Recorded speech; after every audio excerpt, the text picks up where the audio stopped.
Hello and welcome to the first week of Season 23, Season of the Wish, starting on November 28th, 2023. So, for Week 1's Legacy rotations, these could be subject to change if Bungie restarts their order.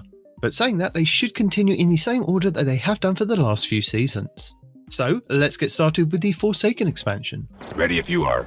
Let's see what's out there. The Dreaming City this week is at a strong curse level, which means Petrovenge can be found in Ria Silvia, and has the Dark Monastery mission for the next week. The Blind Well features Taken Enemies and the Plague Inamina.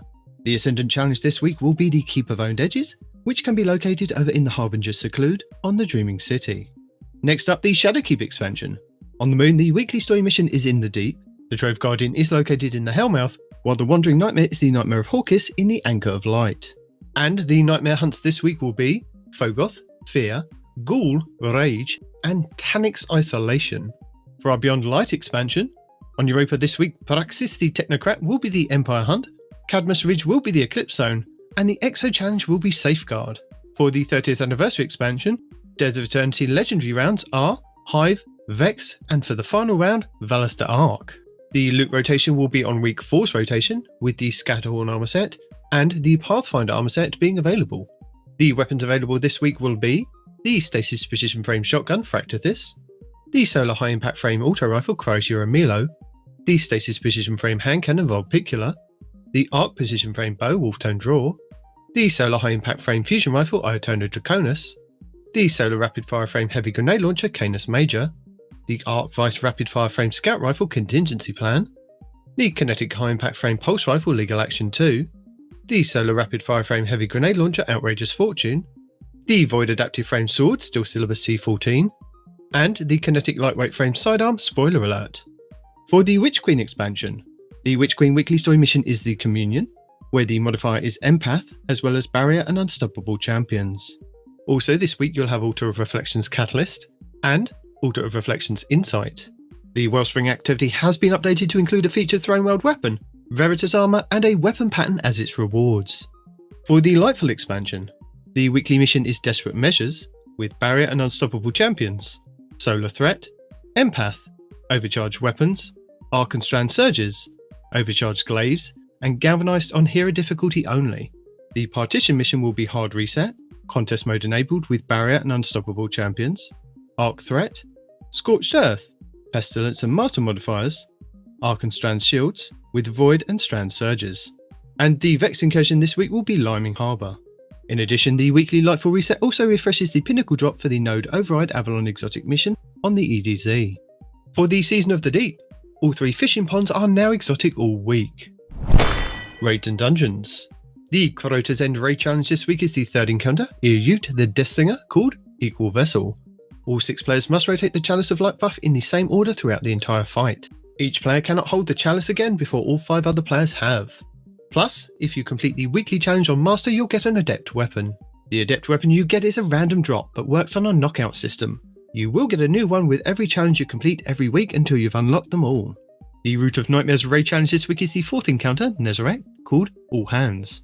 Each player in your fire team must trigger 1 node on each side before the damage phase begins.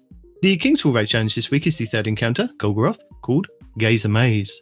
The gaze holder must stand in the pool of unclaimed light when swapping the gaze. The Vow the Disciple challenge this week is the 1st encounter, Acquisition, called Swift Destruction, where Guardians must kill all champions within a few seconds of each other on all rounds. The Vault of Glass challenge this week is the 4th encounter, Gatekeeper, called Strangers in Time. Players must defeat the Praetorians and Wyverns at the same time. The Deepstone Crypt challenge this week is the 3rd encounter, Tanix Part 1, called Of All Trades. Guardians must perform each role at least once, Operator, Scanner and Suppressor. And the Garden of Salvation challenge this week is the 3rd encounter, Consecrated Mind, called Staying Alive, where you must not kill the spawning Cyclopses in the first 2 rooms. Your Pinnacle raid will be the Last Wish over on the Dreaming City, which means all challenges will be available for each encounter. These are the 1st encounter, Kali, called Summoning Ritual.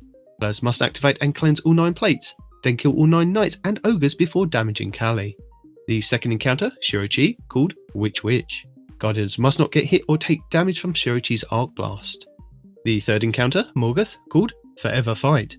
Players must not kill the small ogres during the encounter. The 4th encounter, Vault, called Keep Out. Guardians must ensure that no Might of Riven Knights make it to the Centre Chamber during the Vault fight. And the 5th encounter, Riven, called Strength of Memory, where Guardians must not shoot the same Riven Eye twice. Also, with the Last Wish being the featured raid, this does mean that you can farm the final boss for a chance at the exotic heavy fusion rifle 1000 Voices. The Pinnacle dungeon for this week will be the Duality over on the Derelict Leviathan on the Moon. And our exotic mission Rotator will be Operation Seraph Shield, with the Revision 0 exotic pulse rifle being the main reward.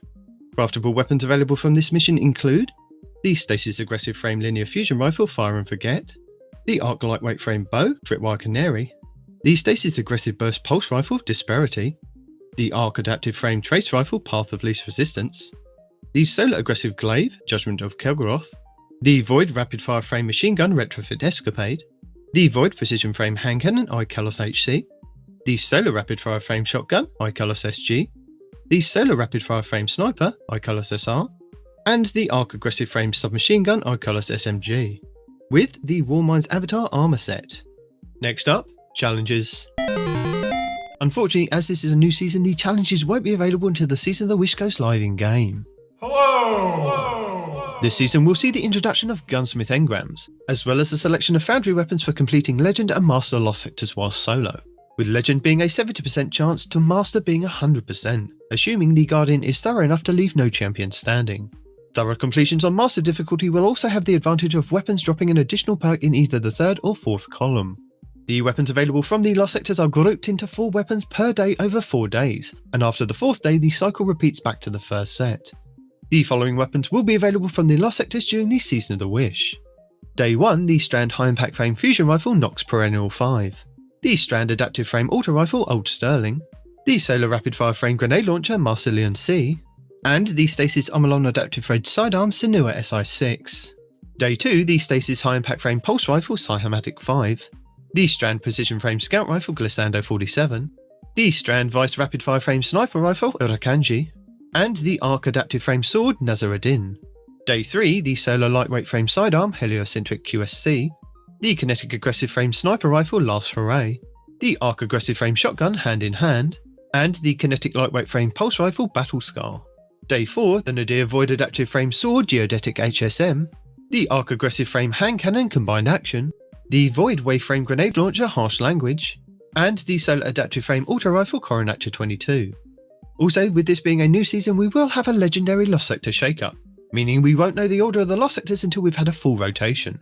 But as a reminder, your daily Lost Sector will show you a flag outside which will give you details of threats, shields, champions and exotic armour you will find inside. But if you're new to the game or using an alternate character and can't find the flag outside, you will have to run through the Lost Sector normally to have it show up on your map as a Legend/Master, which you can either do solo or with a fire team, but you'll only be able to earn a chance at the exotic drop when completing solo. Lead the way.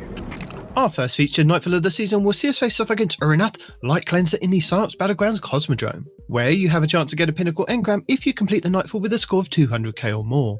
This Nightfall is free to play. You'll be able to earn high-end gear for your characters, including the Nightfall featured weapon, exotic gear, enhancement cores, enhancement prisms, ascendant shards and adept Nightfall ciphers. The higher the Nightfall difficulty, the more common the drop will be, with the featured weapon and exotic gear being uncommon at hero difficulty to being common with ascendant shards in Grand Masters. This Nightfall will have Barrier, Unstoppable and Hive Guardian champions, with Void, Solar and Arc shields. Your Nightfall modifiers are Hero difficulty maximum effective level 1765, matchmaking is available, enemies have extra shields, Champions Foe, you will face Barrier, Unstoppable and Lucent champions. You can either use intrinsic exotics, use a subclass debuff or unlock anti-champion mods from the seasonal artifact. Overcharged weapons. Weapons overcharged from the seasonal artifact are active in this activity. Kinetic weapons do increase damage when your subclass element matches an active surge. 1 elemental threat, 25% increase to an incoming element's damage. 2 elemental surges, 25% bonus to 2 outgoing elements damage. Overcharged weapons, 25% bonus damage to a specific weapon type. Galvanized, combatants have more health and are more difficult to stun. Legend difficulty, maximum effective level 1815, includes all previous modifiers except Galvanized. No matchmaking. Equipment locked, you will be unable to change your equipment once the mission starts. Master difficulty, maximum effective level 1820, includes all previous modifiers except Galvanized. And Champions Mob. This difficulty adds more champion enemies. 2 combat champions this season, you will have access to subclass counters as well as a choice of intrinsic anti-champion artifact mods. This season's artifact is the Queen's Foil Censer. The anti-champion mods available this week are Anti-Barrier Sidearm, Unstoppable Hand Cannon, and Unstoppable Bow. You also have exotic weapons and armor that can help with intrinsic mods as well.